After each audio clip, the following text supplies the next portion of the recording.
connais, ouais. Ah bah, je vous écoute, Audrey. Bonjour Alexandre.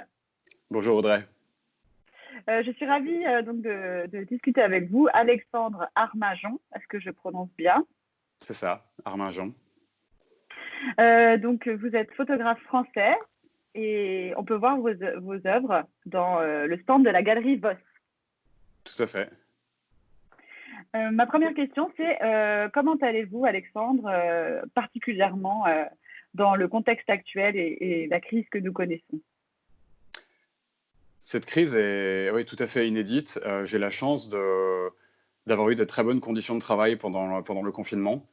Le confinement, c'est un environnement qui se prête bien à la chambre noire, en fait, quand on a la chance de pouvoir être confiné dans une chambre noire. Donc, c'était une durée inédite, je dirais, simplement dans la chambre noire. Et donc, c'était des durées supérieures à ce que j'avais l'habitude de faire. D'habitude, j'ai pour habitude de peut-être me plonger 2-3 semaines dans le labo, mais pas plus. Donc là, j'ai dû trouver à la fois d'autres sujets de travail, parce que les sujets de travail d'avant n'étaient plus possibles, et d'autres conditions de travail pour faire qu'une période aussi longue uniquement dans le labo soit pérenne et soit saine, je dirais. Donc vous voulez dire que ça a impacté votre créativité, mais plutôt dans le bon sens, que vous avez beaucoup produit pendant cette période? J'ai surtout beaucoup cherché, je dirais. C'était vraiment en fait l'occasion d'avoir un temps de pause, je dirais, dans le marché qui m'a permis de donner les bases d'une recherche future qui pour l'instant n'est pas encore en termes de production concrète, mais quelque chose qui le sera bientôt. Et c'est vraiment un temps que j'ai vu comme une parenthèse où j'ai pu vraiment aller en moi, je dirais, et aussi dans des thèmes que j'avais en toile de fond dans ma tête depuis quelques temps, mais que j'avais pas forcément eu le loisir, en fait, de vraiment pouvoir déblayer et creuser. Donc non, pour ça, c'était vraiment une grande chance que d'avoir un agrandisseur et du papier pendant ces 2 mois. Un temps donc de recul et d'introspection. C'est vrai que je discute beaucoup avec des artistes en ce moment avec ces mini-conversations et on retrouve souvent euh, le côté bénéfique en fait du confinement, de ce temps d'arrêt un peu, enfin beaucoup imposé et qui finalement s'est trouvé être un temps de réflexion. Donc ça a été aussi le cas pour vous. C'est ça, tout à fait, ouais. En fait, ça a été assez surprenant parce que j'avais un peu un profil d'artiste voyageur où j'ai beaucoup aimé, en fait, ces dernières années, je dirais, me recueillir dans une forme de solitude dans des environnements désertiques éloignés, en particulier en Iran et ensuite au Chili, à 2 reprises en 2018 et en 2019. Et là, du coup, non, ça a été une chance vraiment de chercher un recueillement, mais vraiment juste dans le labo et sans exotisme, en fait. On s'interroge, en fait, du coup, quand on est obligé de rester, on est forcé pour protéger les autres et soi-même de rester chez soi, on s'interroge parfois sur c'est cette réflexion qu'ont souvent les photographes. Voilà, l'exotisme, à quoi ça sert? Est-ce qu'il faut vraiment aller loin de chez soi? Et moi, j'avais peut-être un peu peur au départ de devoir rester au labo. Et non, au final, ça s'est avéré. Ouais, c'est surtout le fait d'avoir une période longue et consécutive qui peut donner, je pense, une forme de densité qu'on n'a pas dans le cycle normal des expos, des projets, etc. Alors sur le site, enfin sur le stand de la galerie Voss, on peut voir 6 pièces, Mhm. des pièces magnifiques de la série La Lune Noire. Ouais, c'est ça, Euh, ouais. donc que vous avez réalisé dans le désert de Atacama au Chili, C'est ça, ouais. avec un procédé, enfin une technique un peu particulière. Bah, ce sont des photos en fait ce sont des solarisations de tirage. C'est-à-dire qu'en fait, pendant que le papier est en train de se développer dans la cuve, je le réexpose à une brève source de lumière pendant un certain temps, et ça permet en fait pour moi de créer des images que j'appelle des composites. C'est des images qui sont en fait ni des stricts positifs du désert, ni non plus une inversion complète du négatif. Et la solarisation, en fait, ça a quelque chose de l'ordre un peu de l'accident imprévisible, du dérapage plus ou moins contrôlé, et qui permet ouais, d'offrir des images qui ne montrent pas vraiment le désert de l'Atacama, mais qui ne montrent pas non plus quelque chose d'entièrement négatif. C'est quelque chose d'hybride, et je pense que ça peut permettre au spectateur de lui-même se représenter ce qui, selon lui, est positif ou négatif, et d'avoir ouais, des images qui, je pense, dépassent la représentation classique. Et je trouve ça assez amusant. Ouais. Alors c'est vrai, la solarisation, un procédé aussi cher à certaines périodes comme les années 30, à des artistes d'avant-garde ou des artistes qui expérimentaient la photographie. Ça se prête vraiment bien à votre propos et donc vous avez voulu nous plonger dans ces univers un peu aussi irréels, avec des ambiances très particulières, de désert, bien sûr, nous montrer toute la minéralité de ce désert, la solitude, le silence, c'est vraiment, enfin, on retrouve dans ces images aussi très denses toute cette atmosphère chargée que vous avez voulu conférer à cette photographie. Je ne sais pas si j'ai voulu la conférer. Ce projet, en fait, a aussi été marqué par une disparition. C'est aussi ça qui a donné cette tonalité noire, en fait.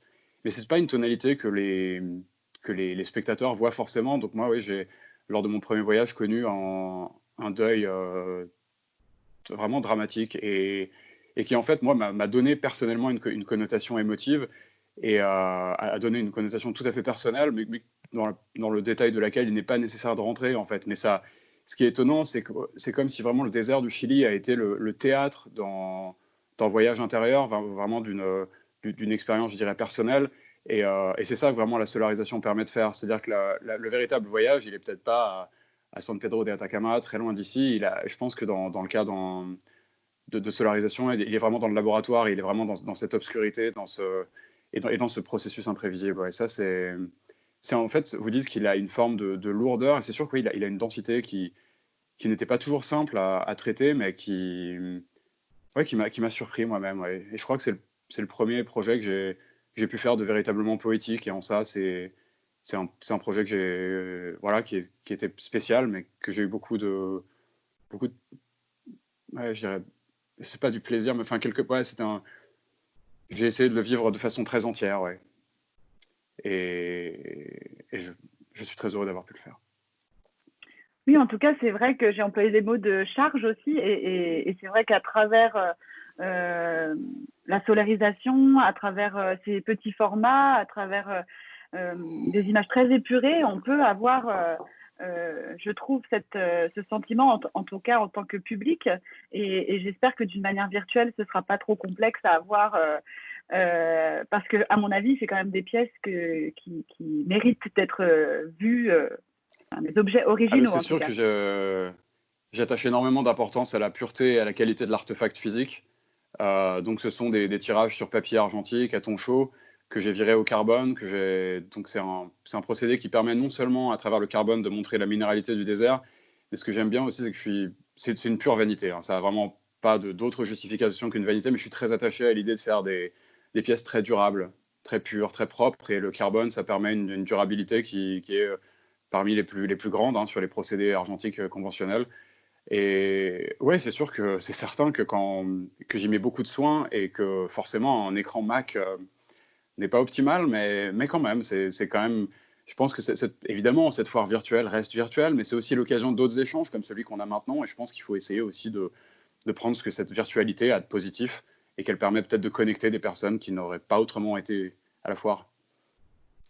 Oui, de trouver un autre public, c'est aussi notre objectif. Et puis, à travers, par exemple, cette exposition de la Galerie Voss, qui a voulu aussi faire quelque chose de thématique et tourner autour du paysage en photographie, et donc à travers des pièces historiques ou des pièces contemporaines. Je trouve ça intéressant de développer ce genre d'approche.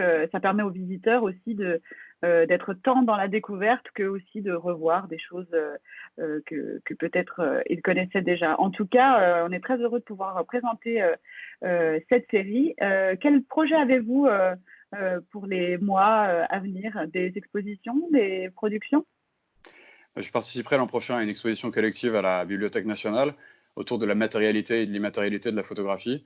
Et c'est un thème, je suis vraiment très heureux d'avoir été convié à ce thème qui en fait évoque une forme de dialectique, d'opposition des énergies qui, moi, personnellement, me rappelle la philosophie taoïste, qui est, je trouve, quelque chose qui m'a beaucoup forgé enfin, je dirais pas forgé, mais en tout cas, dont j'ai essayé de m'inspirer pour avoir un mental peut-être plus souple.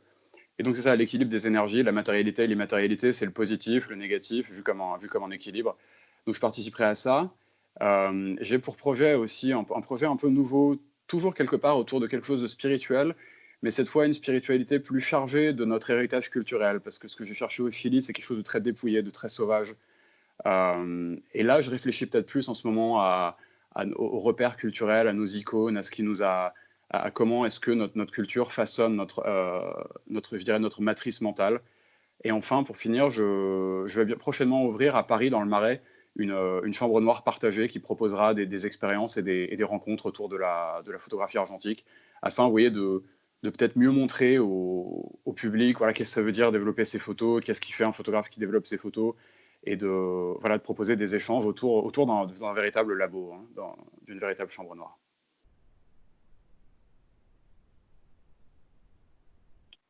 Il y a eu un Vous petit êtes là? moment de Il y a eu coupure. ouais, Donc, vous j'ai eu nous parliez de l'impression, je me regarde.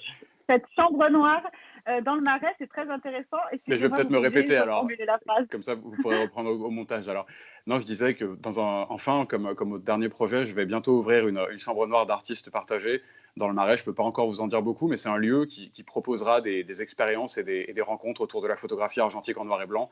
Et l'idée, voilà, c'est de permettre peut-être que le public puisse voir qu'est-ce que ça veut dire développer ses photos, qu'est-ce qu'il fait un photographe qui développe ses photos.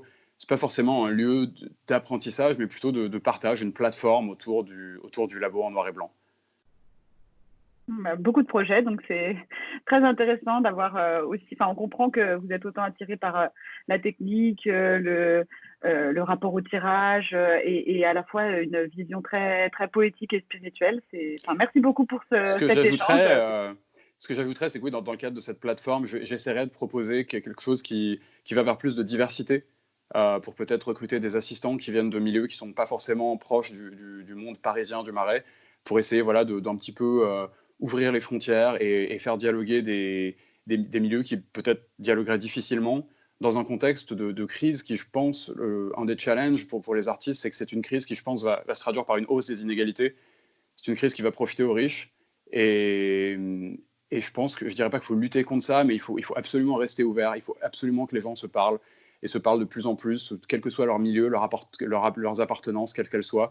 Et je pense vraiment qu'autour de cette plateforme, je vais essayer de vraiment faire en sorte, voilà, que ce soit ouvert, que les gens puissent échanger de tous bords. Voilà. Très belle initiative. De réunir autour de la photographie, de l'image, c'est essentiel, comme vous le dites et vous le soulignez, d'autant plus après ce temps de crise internationale. Et c'est ce qu'on essaye aussi de faire avec cette foire qui sera ouverte à tous, gratuite et facile d'accès, où tous les curieux, autant les collectionneurs que des personnes qui n'ont jamais mis un pied dans une foire, c'est ouvert et c'est aussi le principe de notre initiative. Merci Très beaucoup bien. pour cet échange. J'étais heureux de pouvoir échanger avec vous, Audrey. Et à prochainement à Bâle, je le souhaite. En personne. En personne. À bientôt. Au revoir, Audrey.